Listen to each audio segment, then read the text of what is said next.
We've got a tweet from Yves of the EOS Nation Foundation, which explains that through a supermajority consensus, the EOS network has taken its future in its own hands. This begins a new era for EOS and highlights the power of blockchain to enable a community to stand up against corporate interests that don't align with theirs.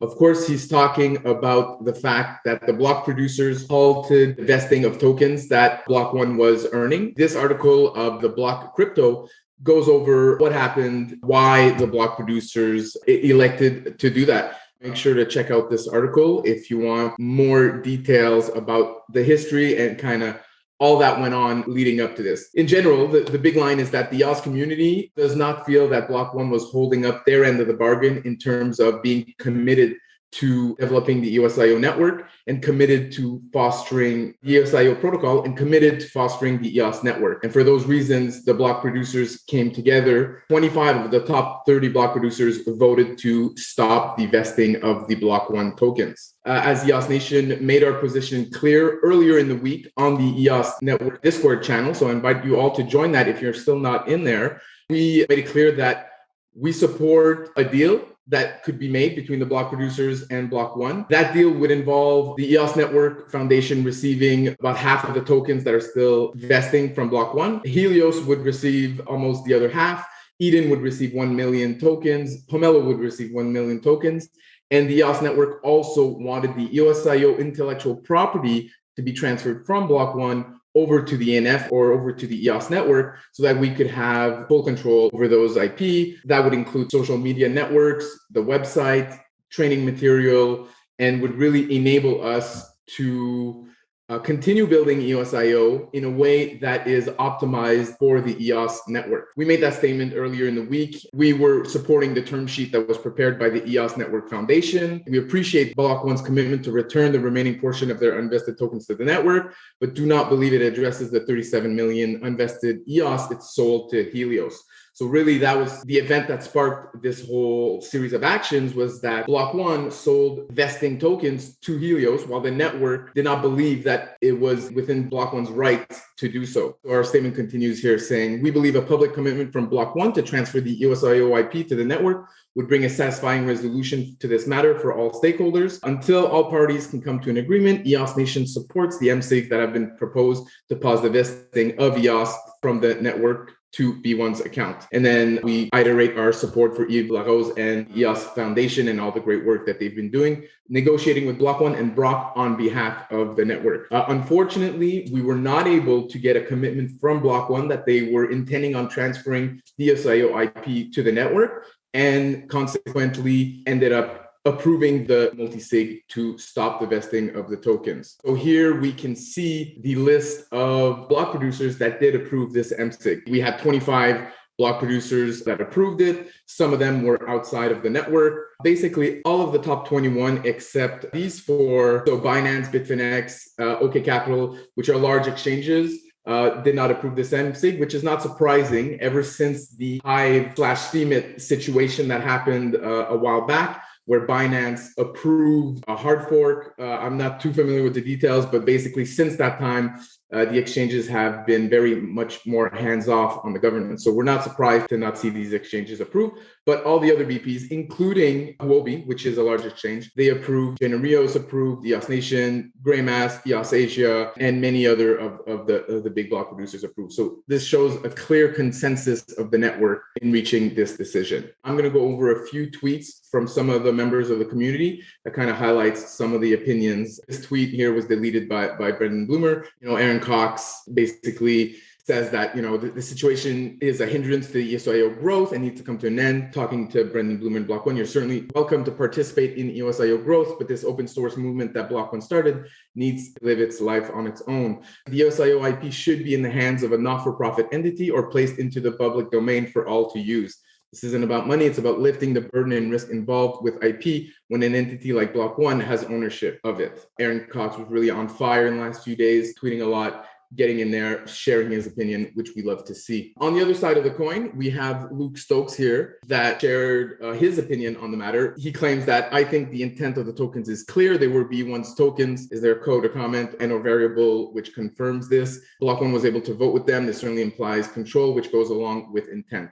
So I guess that kind of represents also the stance of Block One, who thought those tokens belonged to them, even though they were still vesting, whereas the network did not agree. And here we can see Aaron Cox reply to that effect. It doesn't imply ownership. It's an artifact from how the distribution was done using the only method available at the time. This is regarding the ability for Block One to vote with these tokens. It's a weak argument for ownership, especially considering the DeFi contracts out there that don't own contracts, yet contract operators vote with them. Aaron Cox brings up a lot of valid points, which represents, in general, a lot of the sentiment that's coming from the block producers at this time. And Larimer got involved, of course, while he was very quiet during these negotiations. Once the MSIG was signed, he made this tweet, great to see EOS make such a big move. Not sure if he's referring to the token price or the MSIG, maybe both. Sentiment seems quite positive. 2022 will be a big year. And then here we can see the market reaction to the news right after the block producers signed the MSIG. Now, another big part of this whole deal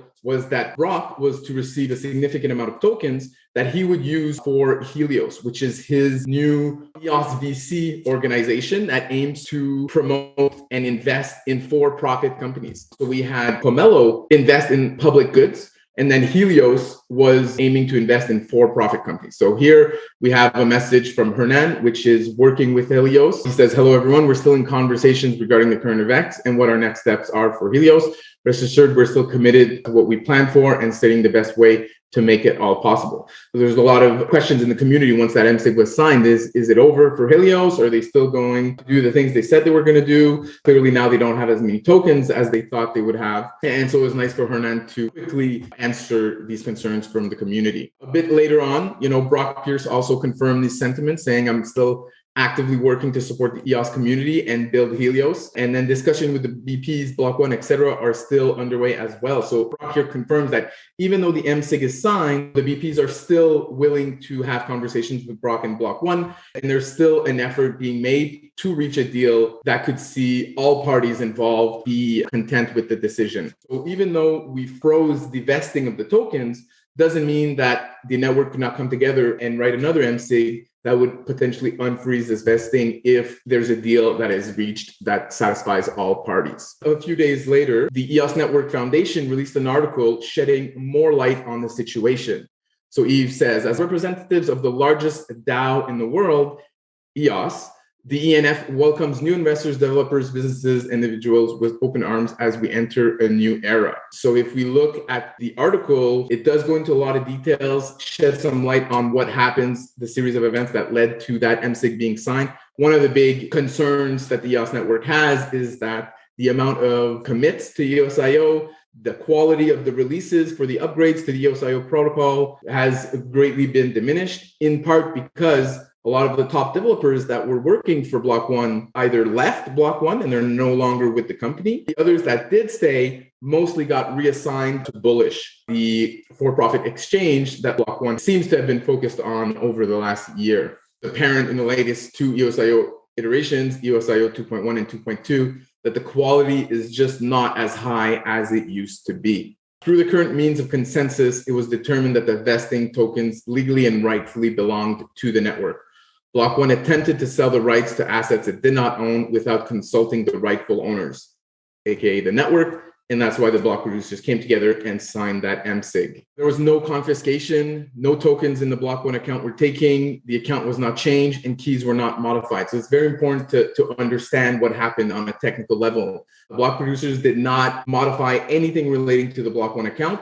All the network did is that the network is no longer paying Block One from the EOSIO stake account. That's all. And the amount of tokens that were being paid to Block One every day is about equivalent to the amount of tokens that are being paid to all of the block producers on the network. By no means is Block One being absolved of its responsibilities, as it still holds the entirety of the funds raised during the year-long token sale, as well as the 32 million EOS that have already vested. They must continue to fulfill their commitment made during and subsequent to the token sale. The notion that the EOSIO IP belongs in the hands of a private for-profit entity and not in the hands of the EOS community does not sit well with the network. And here he shared a clip of Thomas Cox, who used to work for Block One, who used to be responsible for the governance aspect of EOS and EOSIO. We are expecting to spend the next 10 years engaged in providing software updates to anyone and everyone that's using the EOSIO software.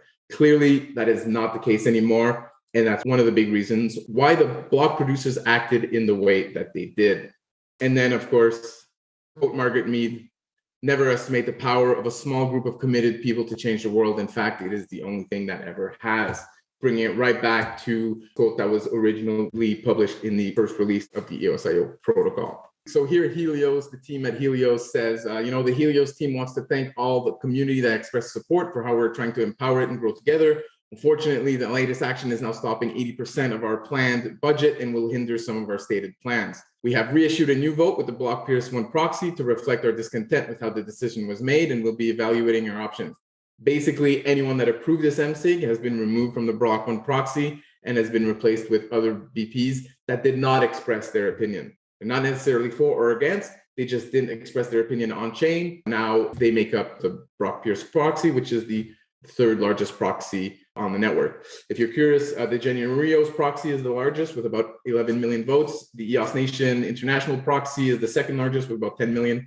And then Brock comes in that third place with 5.7 million. We will begin working on solutions that stay true to the principles that EOS was founded upon and work towards collaborations between EOSIO chains, improving its governance processes, increasing its fairness, equality, and accountability. The reactions on Twitter are not so favorable so far to these tweets. We did see Helios Rising send 3 million EOS to the Binance account. They haven't specified why they did that or what the purpose is. Obviously, the community noticed this and talking about it, and then we can see that the Helios Rising count is multi-sigged, and it has Ben Sigmund as one of the signatories. It's got Come to the Sun, which we assume is Brock Pierce, and Luke EOS Proxy. So for this transfer to have happened, it was signed by these three people. Dan Larimer started sharing some of his thoughts on the situation. I want to address the Brock situation.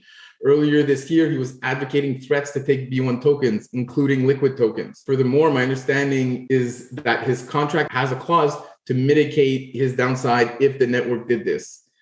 Brock used threat of network freezing tokens as a negotiation tool to get that deal from Block 1. Furthermore, the incentives for Helios are just as misaligned as the incentives for EOS VC. D1 attempted to sell the assets without attaching the obligation in a meaningful way. With the cash Brock should be receiving from B1, he could still buy up the EOS and invest in the ecosystem. His actions since the BP froze indicate that he doesn't respect DPoS, nor does he have the best interest of EOS at heart. He is reacting as if he has taken a personal loss instead of rooting for the network, which didn't take a loss. It's all a front to wash his hands of obligations to EOS while walking away with tens of millions of dollars. Dan continues, not too long ago. So someone asked, what does that mean, advocating threats? Dan replies that he was rallying the block producers to take Block 1's tokens in May. So this is months ago that this started. He was upset with me for my blog post at the time that derailed the early attempts to set a deadline for Block 1. Someone says that the story doesn't add up. Don't necessarily believe Dan's comments. Dan replies, Brock believed DPoS has right to freeze Block 1 account and was coordinating with the network to make that happen on May the 4th, then again in June. This was his negotiation leverage with Block 1. Dan continues, claim Block traded his Block 1 equity for 37 million EOS over time with a fallback clause to get cash if Block 1 lost tokens. Dan does specify that Brock does lose upside of potentially buying those EOS at a discount to present value. So very interesting comments from Dan, very revealing. A lot of this information was not public before, so I'm sure there's going to be a lot of discussion that flows from these comments. Dan does claim that, he's never been more optimistic about the future of EOS since leaving Block 1 than he is right now. So it's great to see that Dan Lermer is engaged. He's continuing to build with his Clarion team. They've been building the Eden software. They've been helping with fractional democracy system that he's trying to implement through Eden. And it's great to see that he's as motivated as ever to continue working on the network.